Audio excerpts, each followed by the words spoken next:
الحمد لله رب العالمين والصلاة والسلام على سيد الأنبياء والمرسلين أما بعد فأعوذ بالله من الشيطان الرجيم بسم الله الرحمن الرحيم الصلاة والسلام عليك يا رسول الله الصلاة والسلام عليك يا حبيب الله الصلاة والسلام عليك يا نبي الله وعلى آلك وأصحابك يا نور الله. الحمدللہ فتح رضی شریف پڑھنے کا سلسلہ جاری ہے اور فتح رضویہ کی چھٹی جلد سے ہم باب القبلہ پڑھ رہے ہیں. اس سے ہم ایک قاعدہ پڑھ چکے ہیں جو کہ سارا ہم اس کو حل کیا تھا اور اس کی مشق بھی سینڈ کر دی گئی تھی. انشاءاللہ تعالیٰ اسی فتوے کو مکمل کرتے ہیں. آپ نے تفاضل کے حوالے سے یاد دلانے کا فرمایا تھا. جی وہ میں نے کر لیا ہے، اس میں تھوڑی سی مزید ہے تو انشاءاللہ وہ میں آج اس کو بھیج دوں گا. یہ مطلب یہ ان قاعدوں سے ملتا جلتا ہی ہے جو کیا کہتے ہیں کشف للہ کے اندر بیان ہوئے نا، تو یہ ان سے ملتا جلتا ہی. انشاءاللہ میں اس کی مکمل اس اعتبار سے وضاحت کشف للہ کے اعتبار سے کر کے پھر اس کو مکمل تفصیل سے عرض کروں گا. تھوڑی سی اس میں مزید چیزیں کچھ دیکھنی ہے.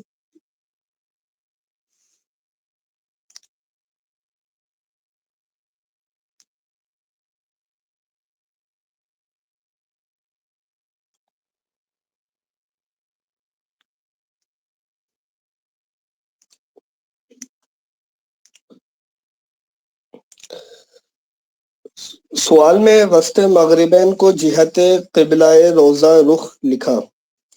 اس سے معلوم ہوا کہ مزار مبارک کا منہ صحیح جانب قبلہ تحقیقی ہے، تو لازم تھا کہ اب چونکہ قبر کا جو ہوا تو وہ وسط مغربین پر ہے، تو اس کا مطلب کیا ہوا کہ مزار مبارک کا جو منہ ہے وہ صحیح جانب قبلہ ہے، تو لازم تھا کہ سرہانہ تقریباً سیدھا جانب قطب ہو.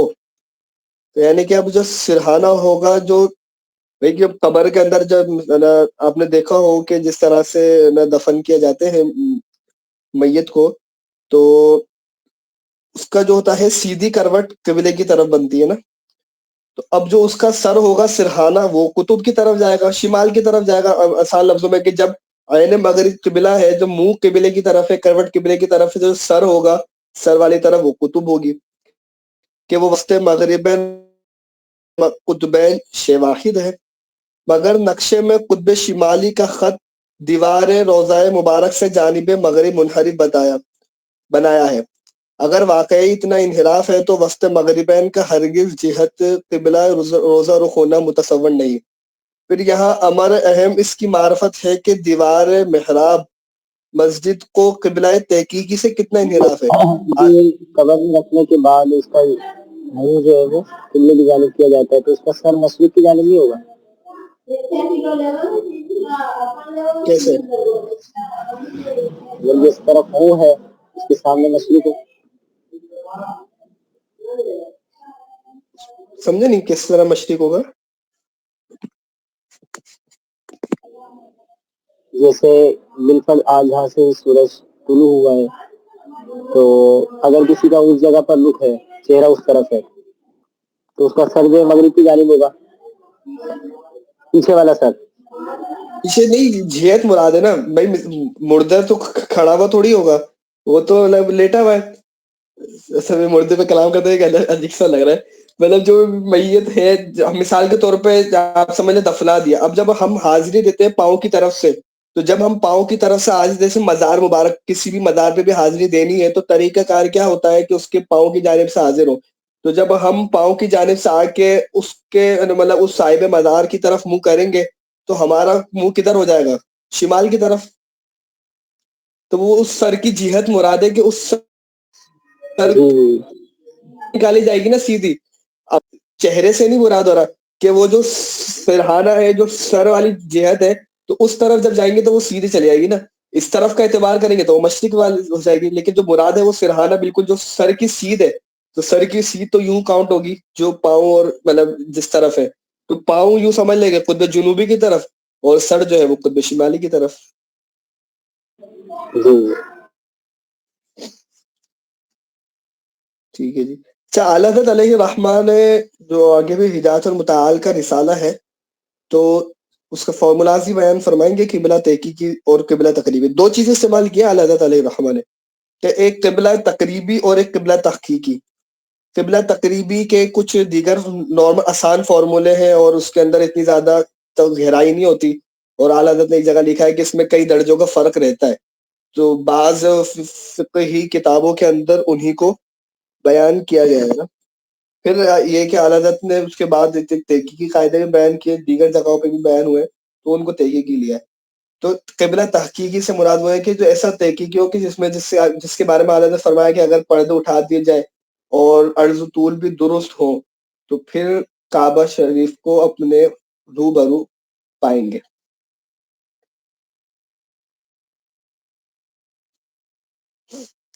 اگر وہ انحراف سمون دور ربع دور 90 درجے، تو 360واں حصہ جو بنے گا وہ 45 درجے ہے. یہ جو 45 درجے ہے نا، مطلب ہدایت المتعال کے جو ابحاث ہے وہ بہت ایک اچھی ہے اور کافی ساری چیزوں کے اندر ہمارا نا کانسیپٹس کلیئر کریں گی. کہ اعلیٰ حضرت نے اس کو بھی ثابت کیا کہ 45 درجے ہی کیوں. اس پہ ویسے میں نے کچھ دفعہ بتایا بھی ہے انشاءاللہ اعلیٰ حضرت علیہ رحمہ کی زبانی. مطلب اعلیٰ حضرت اتنا شاندار وہ رسالہ ہے کہ بیان کیا کہ دیگر کتابوں کے اندر اس حوالے سے کیا اقوال ہے، پھر ان فقہا کی عبارت کے محمل، ان کی تشریحات کے، ان کی مراد یہ نہیں تھی، ان کی مراد یہ تھی، پھر اس کو پورا بیان کرتے کرتے نتیجہ نکالا. تو بہت ہی انشاءاللہ تعالی مفید رسالہ ہے، انشاءاللہ ہم پڑھیں گے. تو یعنی 45 درجے کے اندر ہے تو نماز محراب کی جانب بلا تکلف صحیح و درست ہے. اس انحراف قلیل کا ترک صرف مستحب ہے. خود سوال میں تجلیس منتقل سے گزرا ہے کہ انحراف قلیل کا جو ترک ہے نا وہ صرف مستحب ہے، کوئی واجب نہیں ہے، کیونکہ شریعت کا جو حکم ہے وہ ہے کہ بھائی 45 درجے کے اندر اندر منہ کر لو. اس پہ بھی سارا کلام ہدایت المتعال میں تفصیلا نام ہے. تو صرف مستحب یہ ہے کہ بندہ کوشش کرے کہ عین کعبہ کی طرف منہ کرے، اور خاص طور پر علماء توقید کو تو اس کا بھرپور خیال کرنا چاہیے. توقید والے ہی نہیں کریں گے تو پھر کون کرے گا.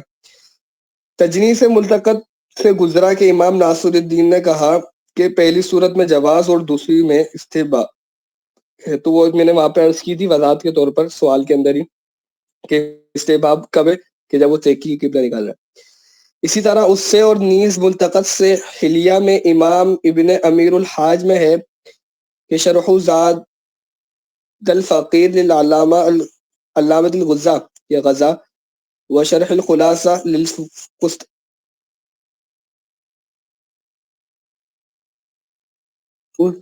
یہ قسطہانی ہے، قسطہانی لکھا ہوا ہے. پھر رد المختار میں وہی 2 ثلث جانب راست اور 1 ثلث جانب چپ رکھنا بیان کر کے فرمایا. راست مطلب سیدھی طرف اور چپ مطلب الٹی طرف کر کے فرمایا کہ اگر کسی نے اس طرح نہ کیا اور مغربین کے درمیان نماز پڑھ لی تو جائز ہو جائے گی. اب یعنی کہ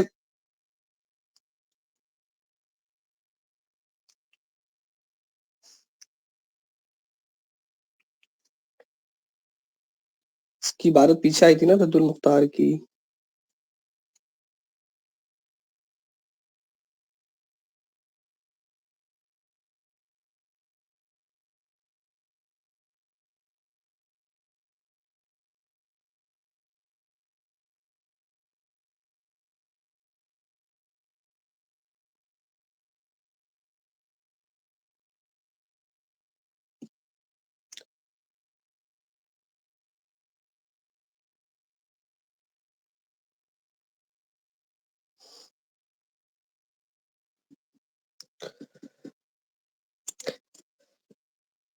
تو ایک اپنے مستحب کے لیے مسلمانوں کو تردد میں ڈالنا اور صفوف مسجد کو ناقص و ناتمام کر دینا ہرگز مناسب نہیں.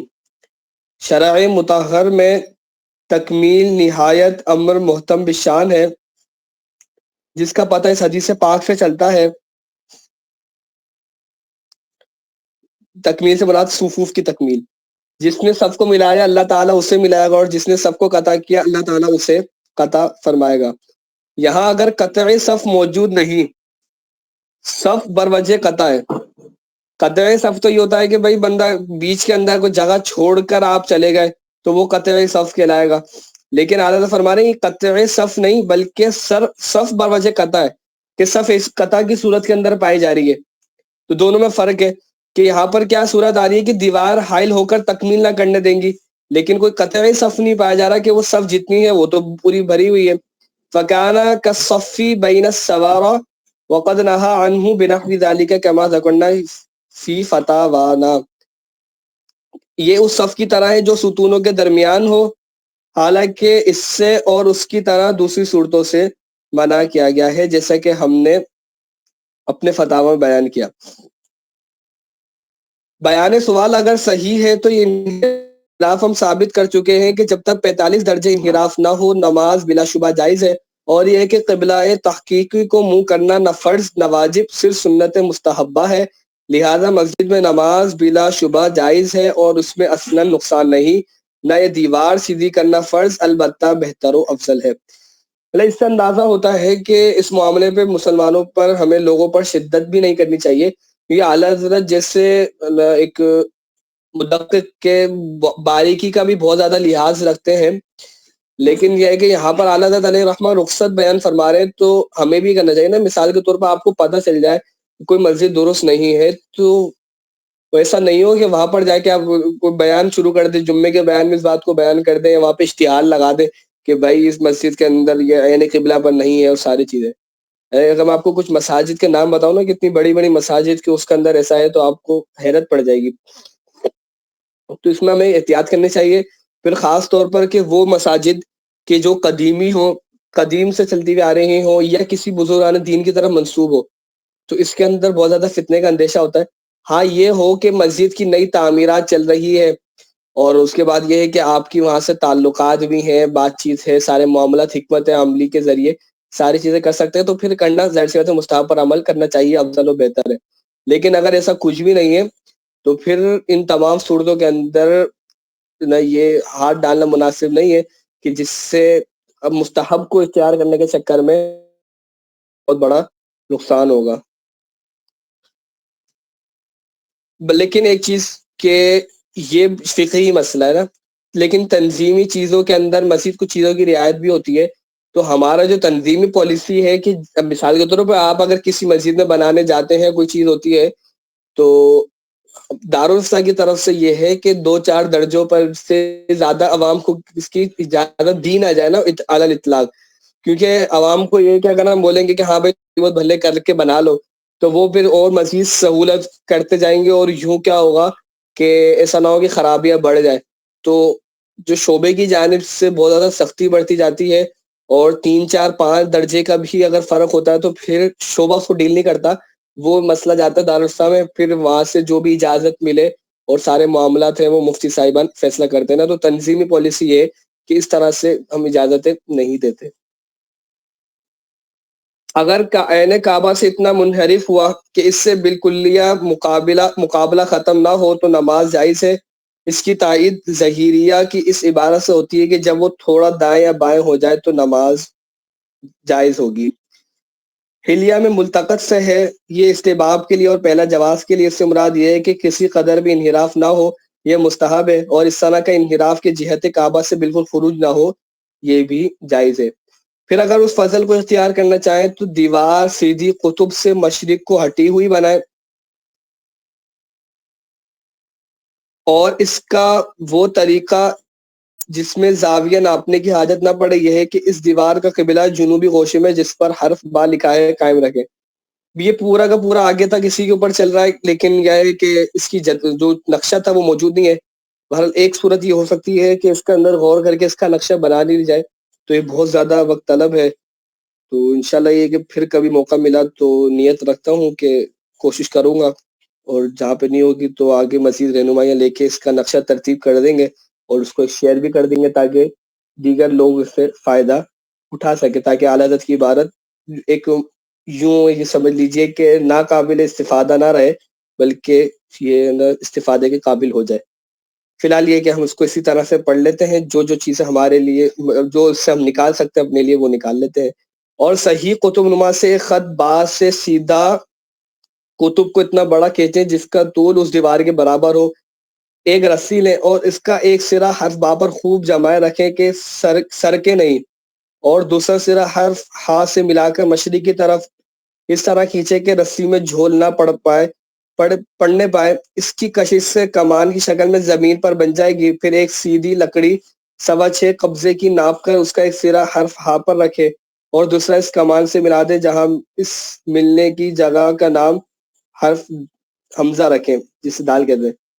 حمزہ سے بات تک سیدھا خط کہتے ہیں، یہ ٹھیک دیوار ہوگی۔ پھر حضرت نے وہ سارے کے سارے اس کے اوپر دلائل دیے، تو وہ سارے نقشے نہ ہونے کی وجہ سے ان کو سمجھنا مشکل ہے۔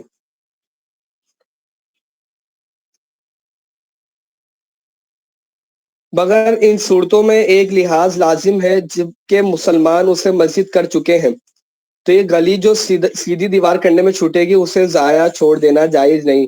یعنی کہ اب آپ دیوار کو تبدیلی کریں گے تو ایک جو جگہ بچ جائے گی تو اس کو ضائع کر دینا جائز نہیں ہے، کہ وہ مسجد ہی کا ٹکڑا ہے، اس کی بے حرمتی حرام ہے۔ تو یا تو سیدھی دیوار ہی اور چن کر اسے ملا دیں کہ زمین چھوٹی نہ رہے، یا ممکن ہو تو دیوار کا گوشہ الف برقرار رکھے، گوشہ بعد سے 12.25 قبضہ زمین مغرب کو حرف را تک بڑھا کر الف اور را میں خط ملا کر دیوار جدید اٹھائے کہ اگلی دیوار کی زمین شامل مسجد رہے۔ واللہ تعالی اعلم۔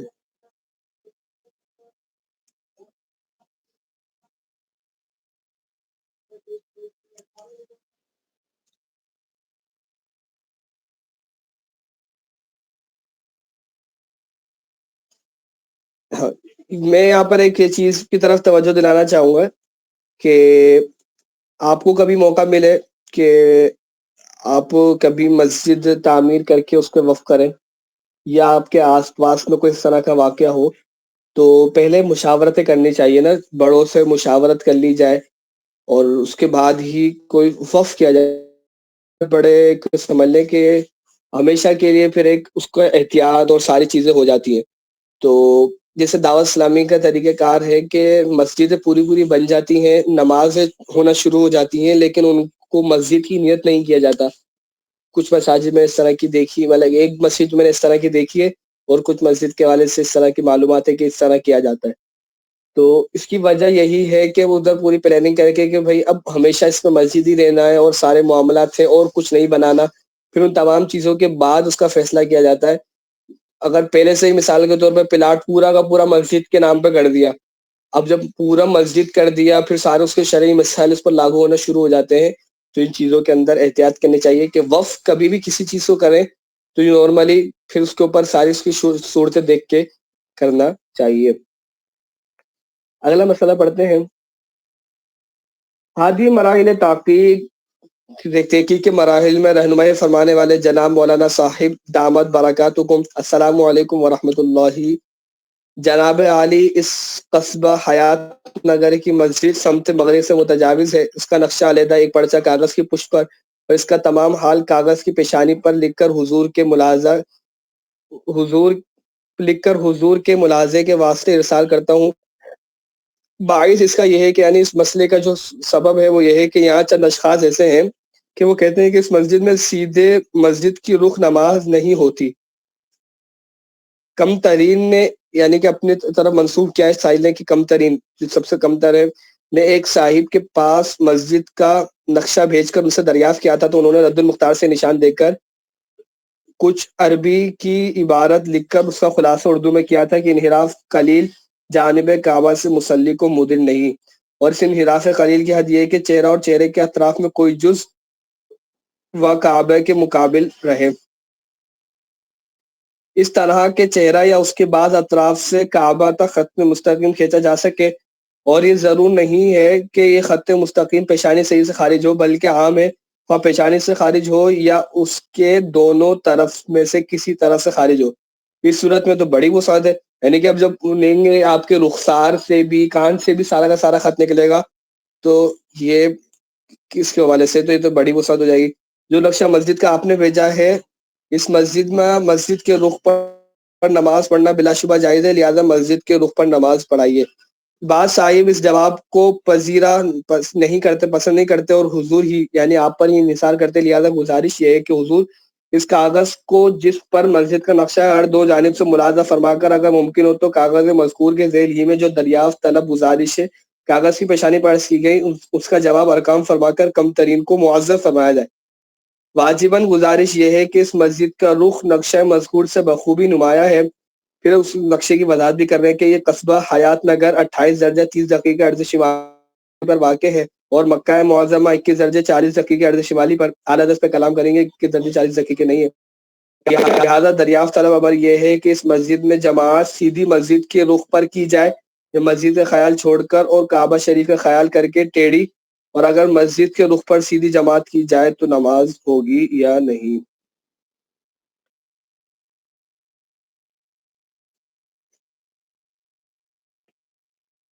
اچھا یہاں پر آپ ایک چیز دیکھیں، تو یہاں پہ انہوں نے سائل نے عرض کی تھی نا کہ اسی پرچے کے اوپر اس کارڈ کے اوپر ہی جواب دے دے، تو ویسے فتاوی کا طریقہ کار کیا ہوتا ہے کہ مطلب اب جدید طریقے تو اب مختلف ہیں، جو پرانے دور میں اس طرح سے بھی ہوتا تھا کہ کاربن پیپر آتے ہیں نا، تو فتویٰ لکھا جاتا تھا ایک صفحے پر، اور اس کے نیچے کاربن پیپر کی طرح یا اس وقت جو بھی اس کی ملتی جلتی چیز موجود ہوگی تو وہ اپنے رجسٹر یا اپنے صفحات وغیرہ پر اس کو رکھتے تھے۔ تو کیا ہوتا تھا کہ ریکارڈ رہتا تھا کہ جو دیگر جگہ پہ بھی فتویٰ بھیج دیا اور اپنے پاس اس کا ریکارڈ بھی رہتا تھا نا کہ جو فتویٰ جواب دیا گیا ہے اس طرح سے اس کا ریکارڈ۔ تو اب ایک ہمارے ذہن میں آتا ہے نا کہ یہ فتاوی پوری فتویٰ سے بنی کیسے؟ ایک آسان تو سوال ہے کہ اعلیٰ حضرت نے مثال کے طور پہ 5,000 لوگوں کو جواب دیا ہے، تو ایسا تھوڑی تھا کہ 5,000 لوگوں کے پاس وہ فتاوے موجود ہوں گے، ان سے وہ فتاوی حاصل کر لیے اس کے بعد وہ کیا، اس طرح تھوڑی ہوتا ہے۔ بعض چیزوں میں بعض جگہ پہ ایسا کیا گیا ہے کہ یہ بھی کیا گیا ہے کہ بھائی آپ کے پاس جو فتاوی موجود ہے وہ دے دیں، بقیہ اس کا اصل طریقہ کار یہ ہوتا ہے کہ کوئی نہ کوئی محفوظ کرنے کا طریقہ کار رکھا جاتا تھا کہ اس طرح سے وہ اپنے پاس موجود رہتی تھی۔ بعض کو موجود نہیں بھی رہتے تھے کہ اسی پرچے پہ جواب دے دیا، یوں بھی بہت ساری صورتحال پیش آتی تھی۔ تو یہاں پہ بھی محسوس ہوتا ہے کہ اعلیٰ حضرت علیہ الرحمٰن نے کچھ چیزیں نقشے وغیرہ کی اس کے اوپر ہی جواب عطا فرمائی ہوں گی یا اسی کے مطابق دی ہوں گی، جس کی وجہ سے وہ نقشہ اس کے اندر نہیں آیا۔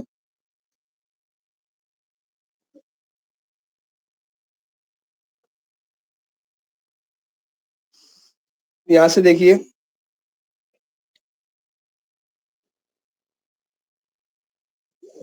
اعلیٰ حضرت نے جو پیچھے عبارت سے نتیجہ نکالا ہے وہ یہ ہے کہ جو دیوار کا انحراف ہے نا، زاویہ انحراف، تو وہ پیمائش میں 18 درجے ہے۔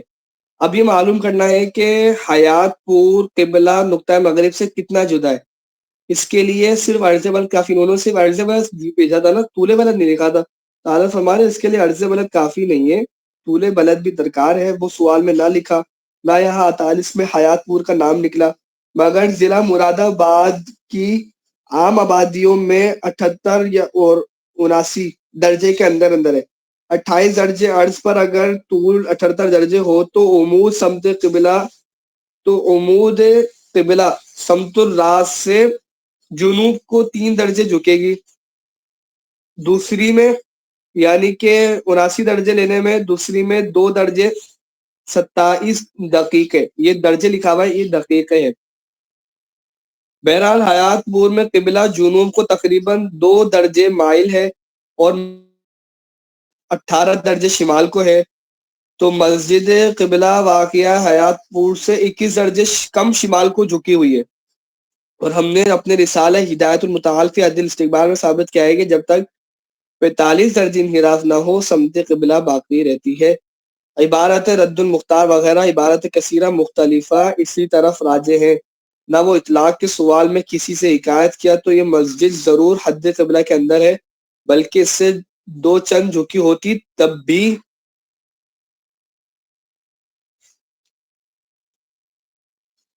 بھی ایسے نہ نکلتی ہے نا، اگر ان کی والی وسعت لے رہے تو اس سے 2-4 گنا زیادہ بھی ہو تب بھی یہ نہیں نکلے گی۔ تو اگر مسجد ہی کے رخ پر نماز پڑھی جائے تو ضرور صحیح ہو جائے گی، مگر بعد اطلاع قبلہ سے اتنا انحراف مکروہ و خلاف سنت ہے۔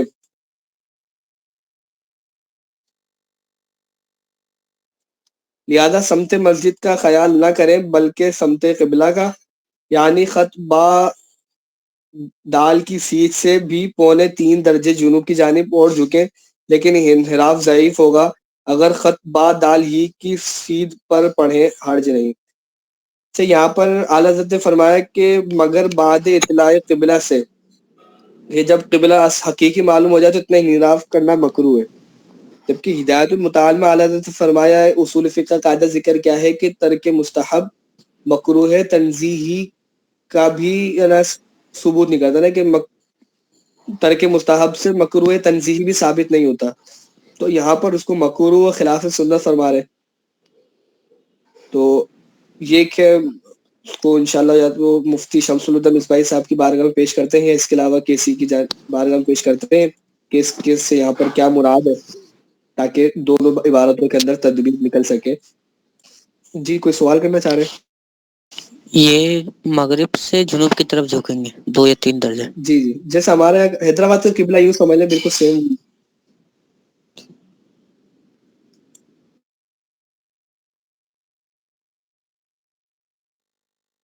ہدایت المتعال فی حد الاستقبال، اس کے اعداد بنتے ہیں 1324، اور اعلیٰ حضرت علیہ الرحمٰن نے رسالہ بھی 1324 میں ہی تحریر کیا ہے. تو آپ اس میں سے کوشش کیجیے گا کہ اس کے عادت نکالیں، چیک کریں کہ 1324 بنیں گے تو 1324 ہی، تو ایک پریکٹس بھی ہو جائے گی، تو اس کو نکال لیجیے گا. استقبال قبلہ کی تعین میں اللہ تعالی جل شانہ کی رہنمائی. متعال اللہ تبارک و تعالیٰ کا صفتی سیغہ استعمال کیا کہ اللہ تبارک تعالیٰ کی رہنمائی حد استقبال میں. ہمارا طلبہ کرام کی رائے سے طے یہ ہوا ہے کہ انشاءاللہ تعالی ہم اس کے کچھ منتخب صفحات کو پڑھیں گے. بقیہ جو صفحات ہوں گے کہ جن کا توقیف سے فلکیہ وغیرہ سے تعلق نہیں ہے، اور ایک ایسی آسان بحث ہے کہ جو عمومی سمجھی جا سکتی ہے، تو انشاءاللہ تعالی اس کے علاوہ بقیہ ہم ابحاث کو پڑھیں گے. بقیہ جو اس کے اندر رہتا ہو تو آپ حضرات بلا تکلف اور بغیر کسی جھجک پریشانی وغیرہ کے اس کو معلوم کر سکتے ہیں. انشاءاللہ جتنا آتا ہوگا اتنا بتانے کا میں مکلف ہوں، انشاءاللہ تعالی عرض کروں گا. شہر علی گڑھ کی عیدگاہ کے 100 سال سے بنی ہوئی ہے، اور حضرات علماء متقدمین بلا کراہت اس میں عیدین کی نمازیں پڑھتے پڑھاتے رہے. آج کل کی نئی روشنی والوں نے اپنے قیاسات اور نیز آلات انگریز سے یہ تحقیق کیا ہے کہ سمت قبلہ سے منحرف ہے، اور قطب شمالی داہنے کونے کی پشت پر واقع ہے، جس سے 90 فٹ کے قریب مغرب سے پھری ہوئی ہے. لہذا اس کو توڑ کر سمت ٹھیک کرنا مسلمانان شہر پر بر تقدیر استطاعت کے لازم و فرض ہے. اعلیٰ حضرت صحیح کا کلام فرمائیں گے کہ لازم و فرض بولنے پر، ورنہ نماز اس میں مکروہ تحریمی ہے.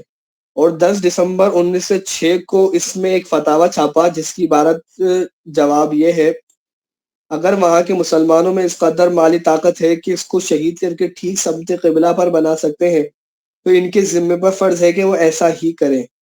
اور اگر ان میں اسے ٹھیک سمت قبلہ کی طرف بنانے کی طاقت نہیں، تو ان کے ذمہ فرض ہے کہ وہ اس مسجد یا عیدگاہ میں ٹھیک سمت قبلہ کی طرف خطوط کھینچ لیں اور ان خطوط پر کھڑے ہو کے نماز پڑھا کریں. جو شخص اس پر نماز کے دوران سمت کعبہ کی طرف رخ کرنا فرض ہے، یہی صحیح ہے، کیونکہ تکلیف حسب طاقت ہوتی ہے.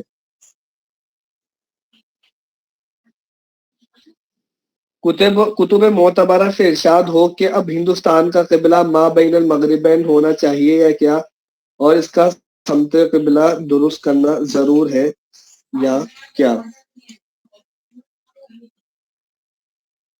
الجواب: بسم اللہ الرحمن الرحیم. الحمد للہ الذی جعل لنا الکعبۃ قبلہ و امانہ والصلاۃ والسلام علی من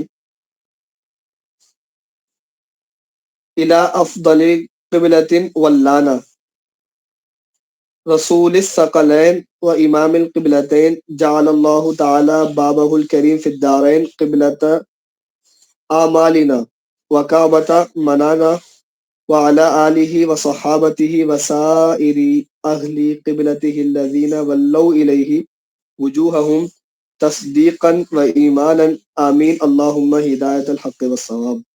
تمام تعریف اللہ تعالیٰ کے لیے جس نے کعبہ کو ہمارا قبلہ اور پناہ گاہ بنایا، اور صلاۃ و سلام ان پر کہ جس نے ہمیں اچھے قبلے کی طرف پھیرا، جن و انس کے رسول اور دونوں قبلوں کے امام، جن کے باعزت دروازے کو اللہ تعالی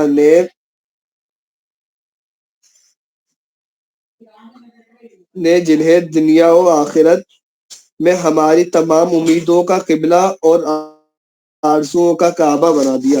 آپ کی آل اصحاب اور ان اہل قبلہ پر جنہوں نے حالت ایمان و تصدیق میں اس کعبے کی طرف رخ کیا، آمین۔ اے اللہ حق و ثواب کی ہدایت فرما۔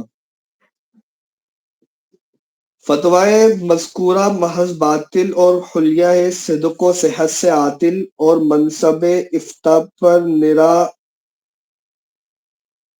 اجترا، بلکہ شریعت مطہرہ پر کھلا افطرا ہے۔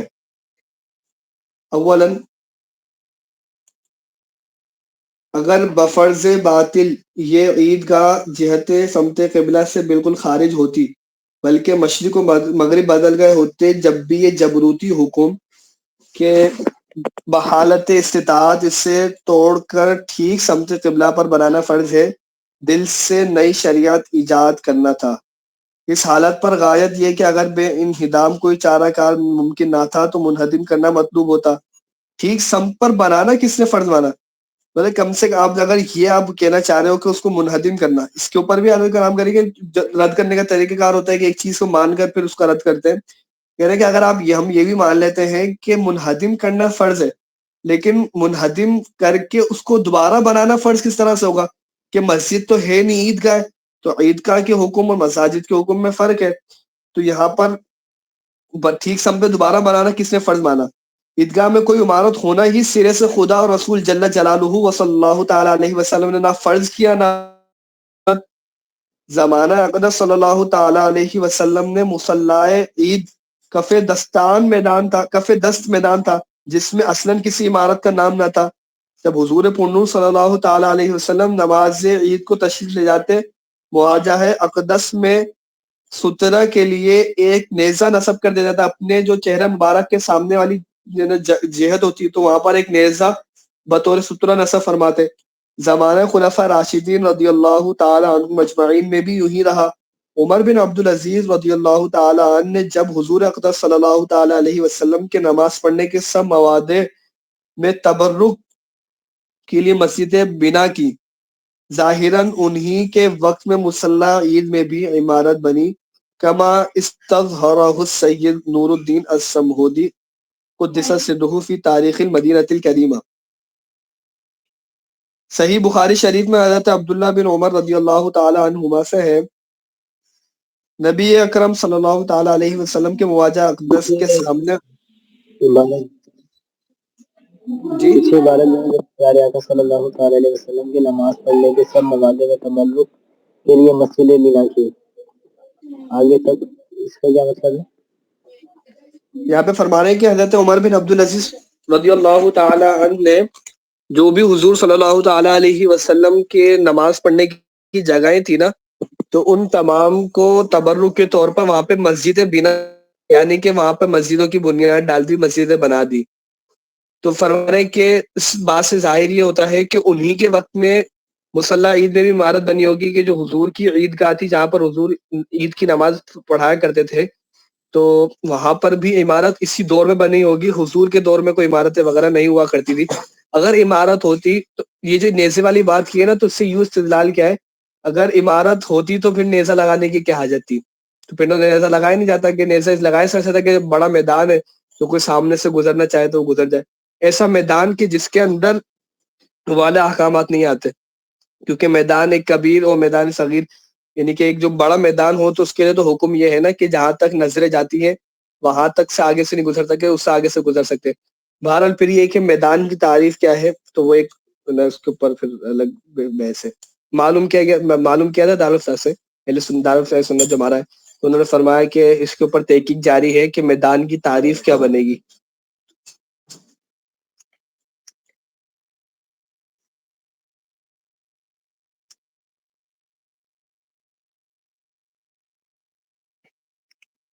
انہی کی دوسری روایت میں ہے کہ حضور اکرم صلی اللہ تعالی علیہ وسلم عیدگاہ تشریف لے جاتے تو آپ کے آگے نیزہ اٹھا کر لایا جاتا اور عیدگاہ میں آپ کے سامنے گاڑ دیا جاتا، پھر اس کی طرف رخ کر کے نماز پڑھتے۔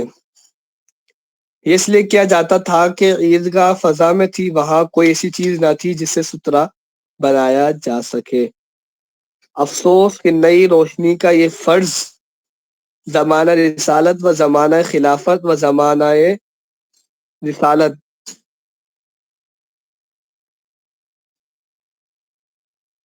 سب میں متروک رہا۔ ثانیاً، اس عیدگاہ کی عمارت موجودہ سے دین الہی کو کوئی ایسا ضرر شدید پہنچتا ہے کہ جس کے سوا اس کا ڈھانا فرض ہو یا نہیں؟ اگر نہیں تو بحالت استطاعت مالی اس کا حدم کیوں فرض ہوا؟ اور اگر ہاں تو بحال عدم استطاعت مالی کیوں فرض نہیں؟ استطاعت مالی بنانے کو چاہیے، ڈھانے میں نہیں۔ فرما رہے ہیں کہ کہ اگر آپ یہ کہنا چاہ رہے ہیں کہ ضرر شدید پہنچتا ہے تو بولے یا تو پھر ضرر شدید ہوتا ہے جس کی وجہ سے فرض ہوگا یا نہیں ہوگا۔ اگر فرض نہیں ہے تو پھر تو کسی بھی صورت میں مال استطاعت مالی ہو یا نہ ہو تو اس کو منہدم کرنا ہونا ہی نہیں چاہیے۔ اور اگر فرض ہے تو مال کی قید کیوں لگائی؟ مال تو یہ ہوتا ہے کہ مسجد کو بنانے کے لیے چاہتا ہوں، مطلب مسجد کو توڑنے کے لیے کیا مال چاہیے؟ ہر بندہ توڑا لے کے آ جائے، توڑنا شروع کر دے تو ٹوٹ جائے گی، مطلب کوئی اس طرح سے اس میں کوئی خرچہ نہیں ہے۔ بنانے کے لیے چاہیے ہوتا ہے کہ اس کے لیے سامان چاہیے ہوتے ہیں۔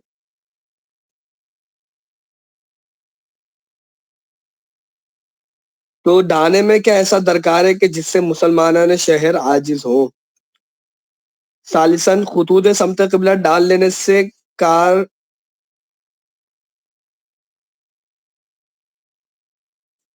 براری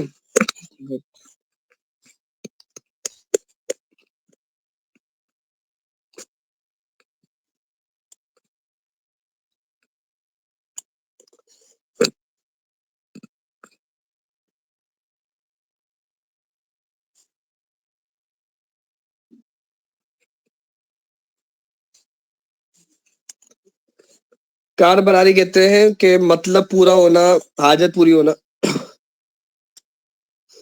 کار براری ممکن اور وہ ضرر منتفع ہے یا نہیں؟ اگر نہیں تو بحال عدم استطاعت یہ لغو حرکت کیوں فرض ہوئی اور کس نے فرض کی؟ اور اگر ہاں تو بحال استطاعت یوں کار براری کس نے حرام کی کہ بالتعیین ڈھا دینا ہی فرض ہو گیا؟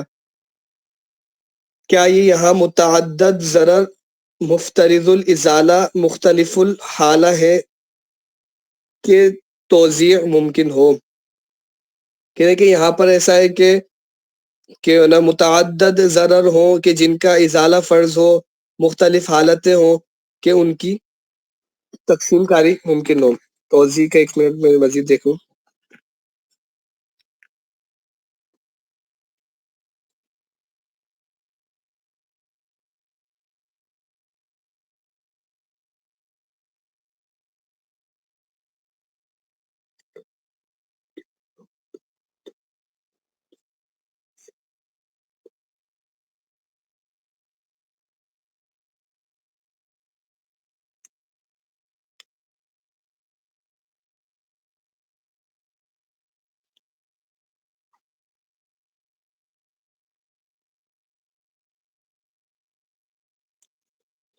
تو یہاں پہ کہہ رہے ہیں کہ جب انہوں نے اس طرح سے کر دی نا، بالا حضرت صورتیں بنا کر جواب دے رہے، تو کہہ رہے ہیں کہ یہاں پر پھر ہم یہ مانیں گے کہ متعدد ضرر ہیں کہ جن کے ازالے بھی فرض ہیں اور ان کی حالتیں بھی مختلف ہیں، تو ہم تقسیم کر دیں کہ اس حالت میں یوں کریں، اس حالت میں یوں کریں۔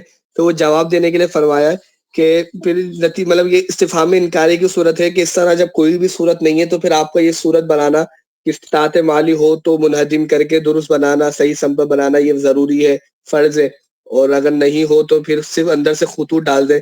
تو بولے یہ جو آپ چیزیں لازم کر رہے ہیں تو کیا یہ کوئی متعدد ذرائع ہیں جن کا آپ ازالہ بھی فرض ہے تو ان کی آپ تقسیم کاری کر دیں کہ یہ نہیں ہو تو آپ یہ کر لیں، یہ نہیں ہو تو یہ کر لیں۔ رابعاً، یہ عیدگاہ سم سے یکسر خارج ہے یا حدود جہت کے اندر ہے؟ اگرچہ محاذات عین سے منحرف بر تقدیر اول یعنی سم سے یکسر خارج ہے، تو اس میں نماز مکروہ تحریمی کیوں ہے؟ باطل نماز ہونی لازم تھی، انہوں نے مکروہ تحریمی فرمایا تھا نا، کہا تھا تو اعلیٰ فرما رہے ہیں اگر سمت قبلہ سے یکسر خارج ہے تو نماز مقروء تحریمی کیوں ہو رہی ہے؟ باطل نماز ہوگی. اور بر تقدیر ثانی اس کا ڈھانا کیوں فرض ہوا کہ جبکہ وہ حدود مشروع کے اندر ہے کہ اگر اس کا کم ہے تو دو ہی صورت ہو سکتی ہیں، یا تو 45 سے باہر ہو یا 45 کے اندر ہو. 45 سے باہر ہے تو نماز باطل کہنا صحیح تھا، اور اگر 45 کے اندر ہے تو پھر آپ اس کو ڈھانے کا کیوں فرض کر دیں کہ جب وہ مشروع حدود کے اندر ہے.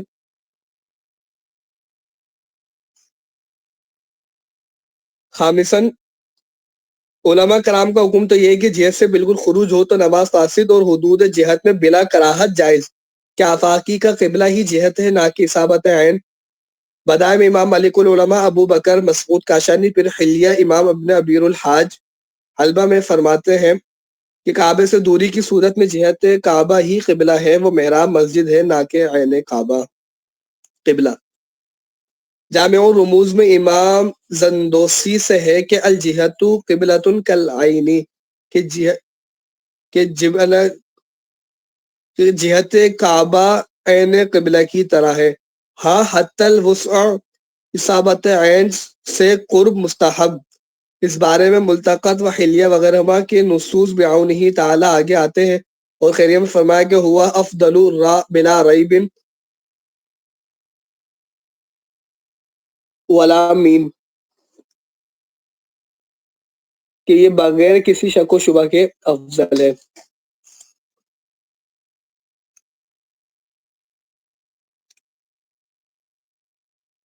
در مولا خسرو ورد المختار میں ہے کہ اگر عین کعبہ سے بالکل انحراف ہو، یعنی معمولی انحراف ہو، تو نماز جائز ہے. اس کی تائید ظہیریہ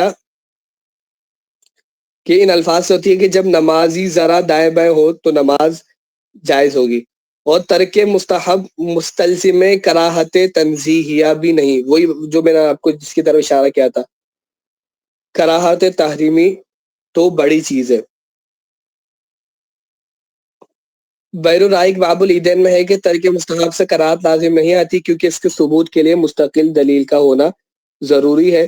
تو اس میں نماز مکروہ تحریمی ٹھہرانا نئی روشنی کی محض ظلماتی ساخت ہے. یہ میں نے کچھ آپ کو شروع کا پڑھ کے سنا دیا، اگرچہ اس کا بھی توحید سے تعلق نہیں تھا، لیکن یہ کہ کچھ ایک آگے جو رسالے کا جو ایک انداز چل رہا ہے اس سے کچھ واقفیت ہو جائے، تو اس کے لیے میں نے آپ کو یہ کر دیا. انشاءاللہ یہ کہ میں آج کو پورا ایک رسالے کا سرسری جائزہ لے کے یہ طے کر لوں گا کہ کون کون سے ہم نے صفحات پڑھنے ہیں. انشاءاللہ پھر کل کی کلاس میں وہ عرض کر دیں گے، تاکہ آپ حضرات بھی کلاس میں تیاری کر کے آئیں تو وہ کر سکیں. کوئی سوال ہو تو کر لیجیے.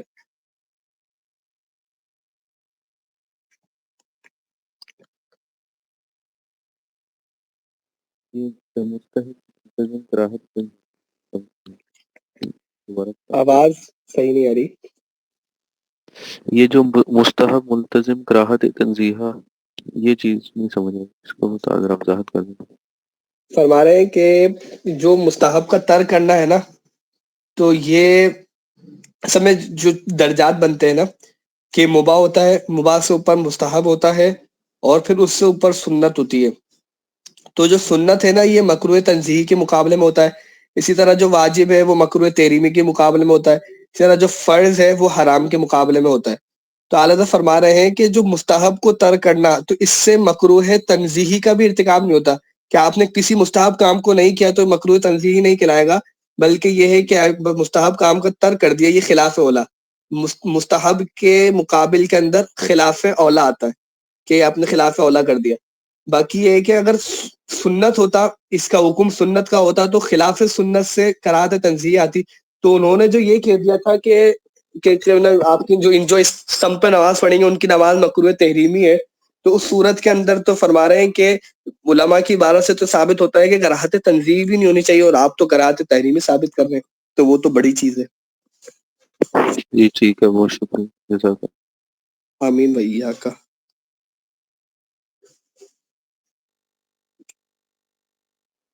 مزید کوئی سوال ہے؟